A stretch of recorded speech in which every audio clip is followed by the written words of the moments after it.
छोटा-छोटा टॉपिक जो है ना जावास्क्रिप्ट का है ना वो हम बताने जा रहे हैं।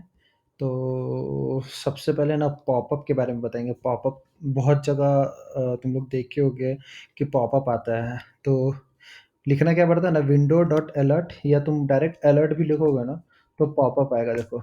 एंटर डाले पॉपअप आया और तुम जो मैसेज यहाँ पास करोगे लाइक जो भी नाम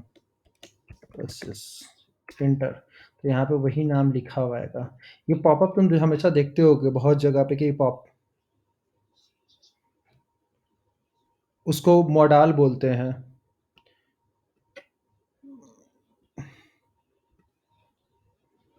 विंडो हाँ, यही है विंडो डॉट अलर्ट। तुम विंडो डॉट अलर्ट लिखो या अलर्ट लिखो दोनों सेम ही होता है। यहाँ पे जो भी पैरामीटर पास करोगे वो यहाँ पे आ गया। ये विंडो डॉट अलर्ट हो गया, ठीक है? उसके बाद है ना कन्फर्मेशन बॉक्स भी होता है कन्फर्म, ठीक है ना? तो इसमें ये हमेशा याद रखना कि ये रिटर्न करता है कुछ भी। हम ऐसे कन्फर्म लिखें, यहाँ पे कुछ टाइप के एंटर करें तो पॉपअप आएगा। उसके बाद अगर यहाँ पे देखो ओके पे क्लिक करेंगे ना तो ये रिटर्न करेगा ट्रू। देखो यहाँ रिटर्न ट्रू किया। अगर हम है ना कैंसिल पे क्लिक करते तो ये फॉल्स रिटर्न करेगा, कर रहा है। लेकिन अगर अलर्ट यूज करते हैं तो इस केस में सिर्फ ओके आता है, इसमें कुछ रिटर्न नहीं होता है। क्लियर है? हम दोबारा इसका यूज कैसे होता है वो भी देखो। कंफर्म है ना, तो ऐसे मान लो हम इफ कंडीशन में लगा सकते हैं। If confirm are you cancel, वही तो बताएं यार। देखो जब हम डालें तो ये जो मैसेज डालेंगे वो मैसेज यहाँ प्रॉम्प्ट होगा। अगर ओके और कैंसिल दोनों बटन आएगा। अगर कैंसिल करेंगे तो फॉल्स रिटर्न करेगा, अगर ओके करेंगे तो ट्रू रिटर्न करेगा। तो इसको हम लोग है ना इस तरीके से यूज कर सकते हैं, like confirm are you mad, ठीक है? तो कंसोल डॉट लॉग में यस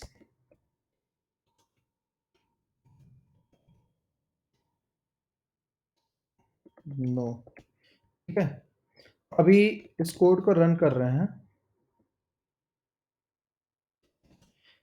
तो जैसे ही रन किए तो जो मैसेज पास किए आर यू मैड ओके और कैंसिल का ऑप्शन ओके करेंगे तो क्या होगा, कंसोल डॉट यस में जाएगा और ये प्रिंट कर देगा। होगा क्या बेसिकली ये कंफर्म में रिटर्न करेगा ट्रू।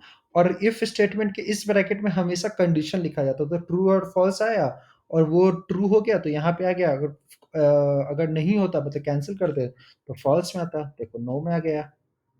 ये क्लियर होगा, सिंपल है। अब प्रॉम्प्ट होता है। प्रॉम्प्ट क्या होता है ना, बेसिकली किसी यूजर से हम लोग को है ना इनपुट लेना होता है ना, उस केस में प्रॉम्प्ट का यूज करते हैं। प्रॉम्प्ट क्या है ये देखो।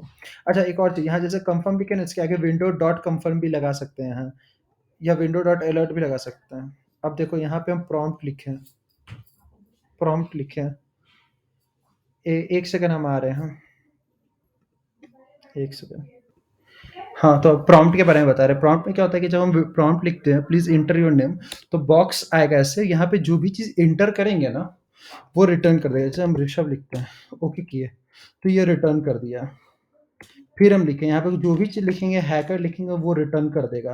बेसिकली यूजर से इनपुट लेने के लिए ये करते हैं। इसमें दो पैरामीटर होता है। अगर कॉमा देके एक और कोई पैरामीटर पास कराते हैं, ऐसे हैकर लिखते हैं, तो ऑलरेडी वो इनपुट फील्ड में लिखा हुआ आएगा। देखो लिखा हुआ आ रहा है, और इस पर कुछ भी ऐड करके ओके करेंगे तो उसी चीज को ये रिटर्न कर देगा। अब ये ऐसे भी हम लोग इसको लिख सकते हैं,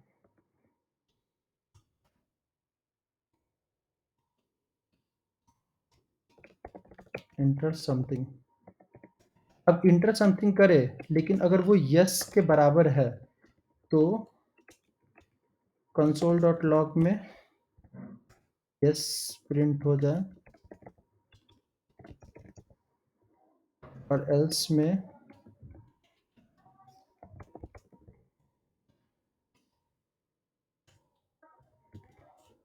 टैग प्रिंट हो जाए।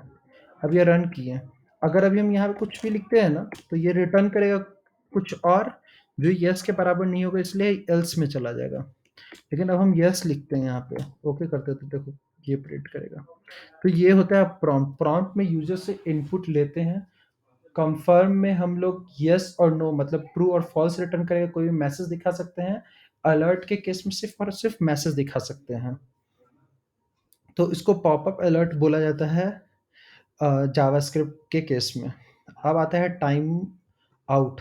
टाइम आउट से पता ही चल रहा होगा कि टाइम आउट में क्या होता है ना कि टाइम आउट फंक्शन यूज़ करके उसके अंदर कोई भी ऐसा कोड लिखते हैं, तो वो जो भी टाइम देंगे ना उस टाइम के बाद एग्ज़ीक्यूट होगा। अभी क्या होता है यहाँ पे कुछ भी लिखे और एंटर किए वो रन हो जाता है। लेकिन अगर हम टाइम आउट लगाते हैं, जैसे कि यहाँ पे टाइम आउट लगाएँ और इसके अंदर हम क्या लिखते हैं सपोज़ 2 पैरामीटर होता है। एक तो होता है कि तुमको कोड क्या लिखना है या फिर कोई फ़ंक्शन तुमको जो लिखना है वो लिखो।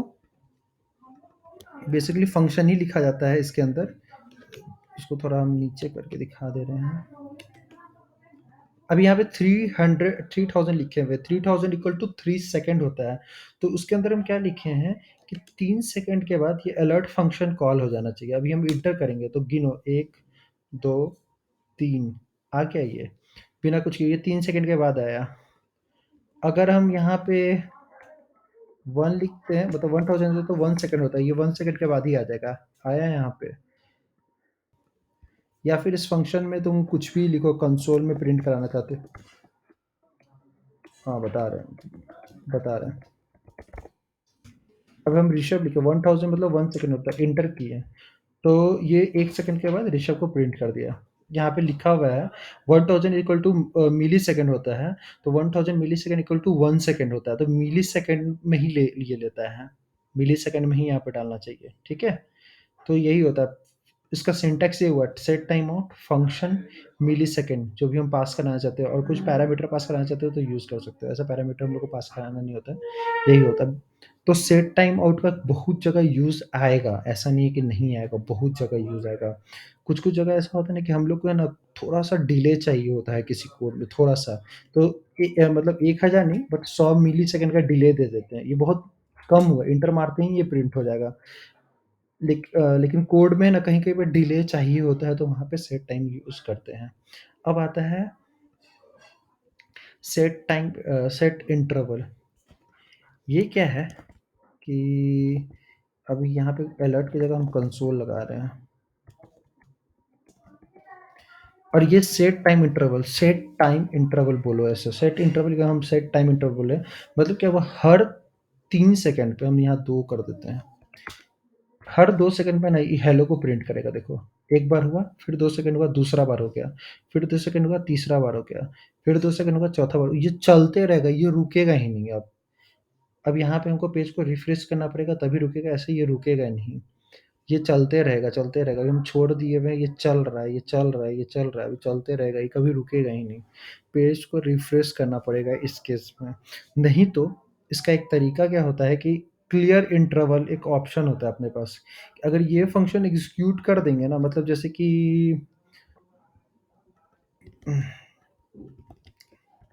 अभी यहाँ ऐसे ये करेंगे तो ज़रूरी नहीं है कि रुक जाए। देखो नहीं रुका अभी भी, ये प्रिंट करा रहा है लो। ये 1900 क्या ये 13 हो गया, लेकिन होता क्या है हम यहाँ पे एक एग्ज़ाम्पल पे तुमको समझाते हैं। हम लोग क्या किए कि सेट टाइम इंटरवल किए और एक फ़ंक्शन हम लोग यहाँ फ़ंक्शन लिखते हैं। जैसे यहाँ फ़ंक्शन लिखे हुए हैं ना, तो यहाँ पे इस कोड में फ़ंक्शन का नाम लिख दिया है, बल्कि वो फ़ंक्शन यही है। मतलब तुम इसके अंदर ये पूरा चीज़ उठा के यहाँ लिखो या अलग लिखो, बात बराबर हुआ। इसके अंदर कुछ हो रहा है बेसिकली हो क्या रहा है, हर 1 सेकंड पे है ना टाइम अपडेट हो रहा है यहाँ पे। तो ये टाइम अपडेट हो रहा है, अब इसको रोकना है। तो रोकने के लिए जैसे ही माई स्टॉप फंक्शन एग्जीक्यूट करेंगे ना, उसमें है ना ये वैल्यू को हम लोग पास कराएँगे तो ये रुक जाएगा। जैसे कि अभी देखो टाइम ये चल रहा है।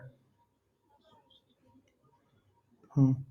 हम तुमको सेट टाइम इंटरवल क्या बताए हैं कि ये जो फ़ंक्शन का जो कोड है ना, ये हर 2 सेकंड पे रन करेगा। देखो हर 2 सेकंड पे हेलो प्रिंट हो रहा है। 31 बार हो चुका है, ऊपर में 19 बार हो चुका है। हर 2 सेकंड पे ये कोड रन हो रहा है। लेकिन ये रुकना तो चाहिए ना, कभी न कभी तो रुकना चाहिए। तो रोकने के लिए हम लोग है ना क्लियर इंटरवल का यूज़ करते हैं। क्लियर इंटरवल यूज़ करते हैं। ये जान लो बस, क्लियर इंटरवल यूज़ करते हैं। तो अभी बेसिकली यहाँ पे जो कोड है ना, वो हम समझाने की कोशिश कर रहे हैं। एक सेट टाइम इंटरवल लगाएँ, उसमें एक फंक्शन पास किया, फंक्शन ये रहा। फंक्शन का काम क्या है कि जो सेकंड का ये पैरामीटर है ना, ये अपडेट कर रहा है। तुम बस इतना ही समझो, ये इस लाइन से इसका मतलब यही हुआ कि ये जो सेकंड का पैरामीटर है, ये इंक्रीमेंट कर रहा है। जैसे 45, 56 हुआ, अभी तुमको लग रहा होगा ये टाइम है, लेकिन ये इंक्रीमेंट हो रहा है बेसिकली टाइम ही, लेकिन ये इंक्रीज हो रहा है। अब इसको रोकना है हमको, ठीक है? तो हमें ना एक फंक्शन बनाया है माई स्टॉप फंक्शन करके। क्या जैसे ही इस पे क्लिक करेंगे ना, ये फंक्शन एग्जीक्यूट होगा, क्लियर इंटरवल माई वार। तो ये जैसे ही एग्जीक्यूट होगा ना, ये क्लियर इंटरवल, तो इसको रोक देगा। ये माई वार जो है, यही हुआ, ये पूरा माई वार के अंदर चला गया था, तो क्लियर इंटरवल क्या करेगा, इसको रोक देगा। तो स्टॉप करेंगे, देखो रुक गया ये यहाँ पे 26 पे।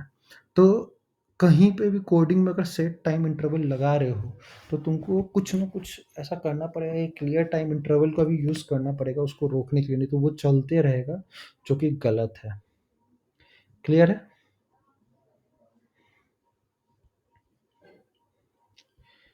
हुँ। अब एक चीज़ और, लोकल स्टोरेज जान लो क्या होता है?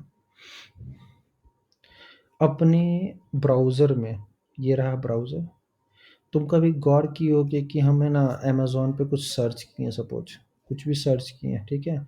और हम दूसरा कोई वेबसाइट खोलते हैं, ऐसे कोई भी वेबसाइट खोलते हैं, तो क्या होता है कि उसके ऐड-वैड आता है ना, यहाँ देख रहे हो ऐड आ रहा है, हाँ? तो ये ऐड आने लगता है, जो सर्च किए होंगे ना वही चीज़ ऐड यहाँ पे आने लगता है। ये तुम बहुत जगह फ़ील किए होगे, जैसे कि देखो मेरे सिस्टम में हो सकता है कि कभी है ना ये कपड़ा-वपड़ा ये है ना कोई सर्च किया होगा या हम ही किए होंगे, तो ये यहाँ पे वो एडवर्टाइज़मेंट में दिखा रहा है। तो ये इसको इस वेबसाइट वाले को पता कैसे चल रहा है कि हम है ना यहाँ पे कुछ किए हैं? तो अभी हम एक एग्ज़ाम्पल बस दे के बता रहे हैं, वैसे ऐसा होता नहीं है। जब हम अमेज़न खोले होंगे ना या सर्च किए होंगे ना, तो वो क्या किया होगा ना कि मेरे ब्राउज़र में, ब्राउज़र के जैसे यहाँ कंसोल होता है, सोर्स होता है, नेटवर्क होता है ना, वहाँ पे लो एप्लीकेशन भी होता है। यहाँ जाओगे ना तो यहाँ लोकल स्टोरेज होता है।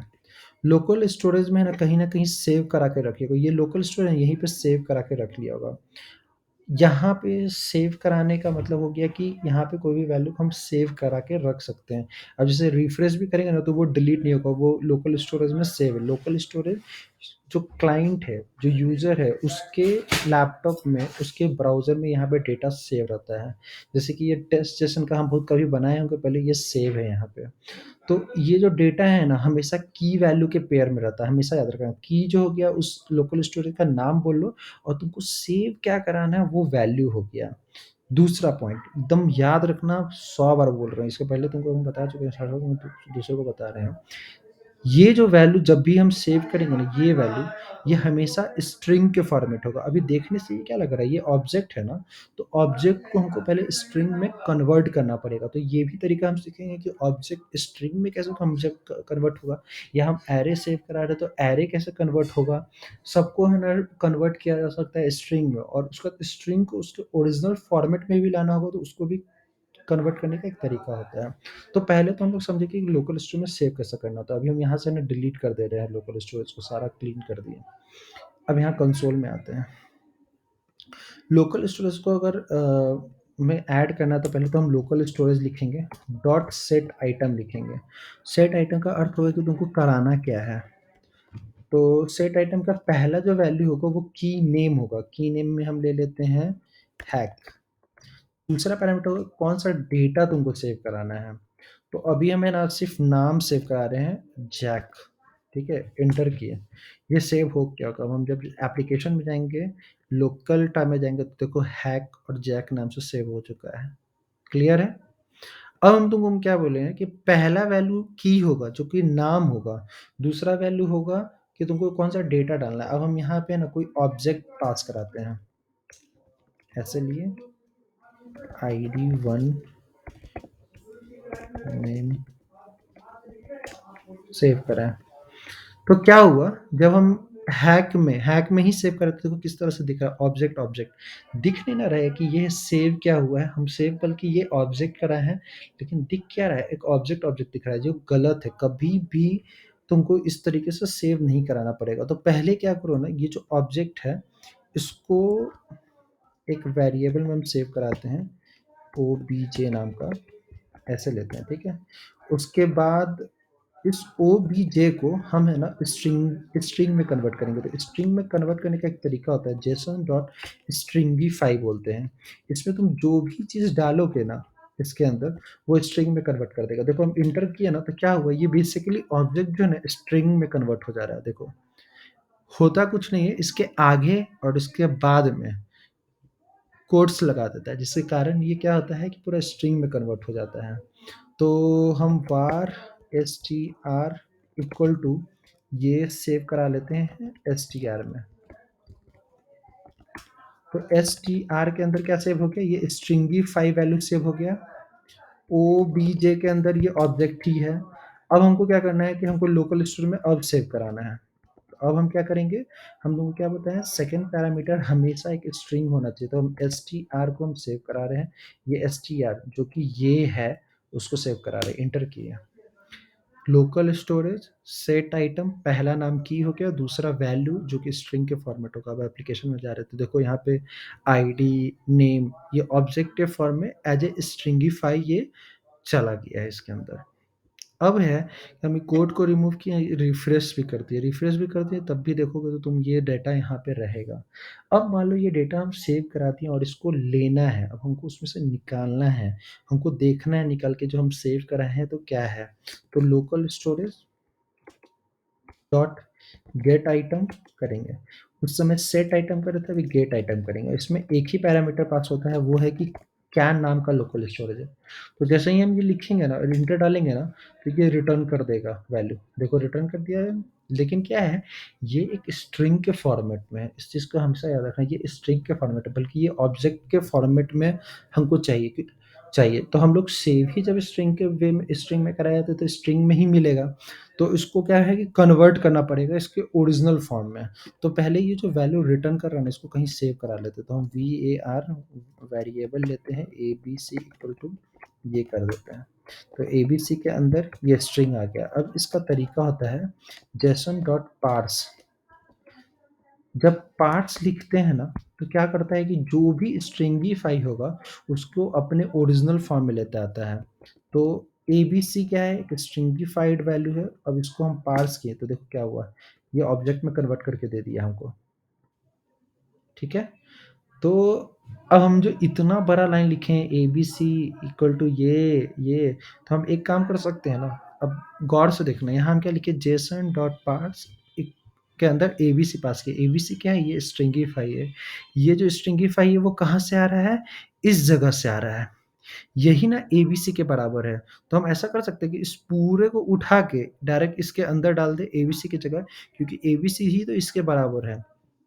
तो जेसन डॉट पार्स, उसके बाद हम ये पूरा वैल्यू लेते हैं और यहाँ डाल देते हैं। बस लिखने का तरीका बता रहे हैं कि वेरिएबल जितना ज़्यादा लेंगे उतना खराब बात है, कम वेरिएबल लेना चाहिए। तो एंटर करेंगे तो डायरेक्ट क्या करेगा, ऑब्जेक्ट ही रिटर्न कर देगा। और अब दोबारा से हम सेट करने का तरीका बता रहे हैं, सेट कर रहे हैं। इस बार हम नाम कुछ अलग देते हैं, इस बार नाम हम ए बी सी देते हैं और इस बार हम एक एरे डाल रहे हैं। तो अभी हमको कोई बताएगा ये एरे सेव होगा कि नहीं होगा, कोई जल्दी से बताओ तो होगा कि नहीं होगा। कि हम सेट किए इंटर मारे, कोई बोलो यार होगा कि नहीं होगा। करेक्ट। तो देखो यहाँ पे हम जब डाले ना, तो देखो ये क्या किया, नहीं कन्वर्ट नहीं किया, हुआ ही नहीं, ये चला गया। लेकिन ये एरे डालना था ना हमको, ये एरे दिख रहा है, एरे नहीं है। तो ये नहीं हुआ, एक तरह से हमको तो एरे के फॉर्मेट में डालना है, एरे के में जाना चाहिए। तो ये नहीं हुआ, तो इसको हमको किस चीज़ में कन्वर्ट करना होगा, स्ट्रिंग के फॉर्मेट में करना होगा। तो हम क्या बताते हैं, जेसन डॉट स्ट्रिंगीफाई यूज़ करते हैं। तो इसके अंदर अगर ये डाल देंगे तो देखो हमको क्या रिटर्न करेगा। देखो स्ट्रिंग रिटर्न कर रहा है। तो हम एक काम कर सकते हैं ना, इस पूरे कोड को डायरेक्ट, हाँ कोड के अंदर लिख दो, लेकिन उससे अच्छा है कि Jason dot stringify function use करो, ये कन्वर्ट खुद कर देगा ऑटोमेटिकली स्ट्रिंग में। तो हम क्या कि इस पूरे कोड को यहाँ पे डाल दिए। ठीक है, local storage dot set item A B C नाम दिए की, और जेसन डॉट स्ट्रिंगीफाई किए, तो इंटर किए तो देखो एप्लीकेशन में जाएंगे तो देखो ए बी सी एक एरे का फॉर्मेट में यहाँ से फॉर्मेट में सेव होता है। अब इसी चीज़ को फिर वापस लेना है, तो लेने के पहले हम जेसन डॉट पार्स करेंगे ये पहले हम ऐसे बताते हैं। Local storage dot gate item करेंगे, एबीसी लिखते हैं। एबीसी लिखेंगे तो क्या करेगा रिटर्न, हमको ये रिटर्न कर रहा है, एक स्ट्रिंगीफाई रिटर्न कर रहा है। तो हमको उसको पार्स करना पड़ेगा, पार्स करेंगे तो यही चीज़ को ना हमको पार्स करना होगा, तो हम डायरेक्ट यहाँ लिखते हैं। तो ये क्या किया, देखो एरे रिटर्न कर दिया। क्लियर है? बोलो क्लियर है? दूसरा कोई बोलो भाई क्लियर है कि नहीं? क्लियर है? सही से बोलो, नहीं क्लियर है तो हम दोबारा बताएंगे।